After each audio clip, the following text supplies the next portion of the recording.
Now, live at 10. Tonight at 10, a suspected drunk driver slams into a Douglas County cruiser, sending one deputy to the hospital, but the crash could have been much worse. All three of the people involved in the early morning crash were injured and taken to the hospital. Good evening, I'm Megan Hahn. The crash happened near 144th and Corby just after 1:30 Sunday morning. Reporter Alex McClune spent the day with the deputies, who say one specific thing kept the deputy from being more seriously hurt. The Douglas County Sheriff's Office says there are a handful of lessons as a result of this totaled cruiser. One homeowner in the area didn't even hear the crash, but when we told her about it, she had this to say.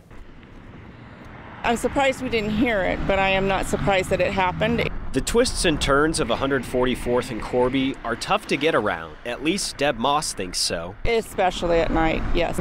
This intersection is very hard to get in and out of. Glass, plastic, and other car parts are scattered outside Deb's house. This is the scene Sunday night, and this headlight is one of the many pieces of debris that's littering this yard. The bulk of Deputy Ken Paulison's $30-some-thousand Dodge sits outside the Douglas County Sheriff's Office. It's totaled, but it's a reminder of the dangers of drunk driving and that seatbelts save lives. Both women in the minivan involved in this crash were ejected, but Deputy Paulison stayed right in his seat, protected by the cruiser's airbags. Lieutenant Rob Jones was at the scene early Sunday morning. Seeing the amount of collision and crumpling here, it was concerning, knowing that it could be a very serious injury. But fortunately, with the use of seatbelts and the use of the airbags, it certainly increased his survivability and lessened the injuries that he sustained in this accident. Paulison was patrolling for the You Drink, You Drive, You Lose campaign.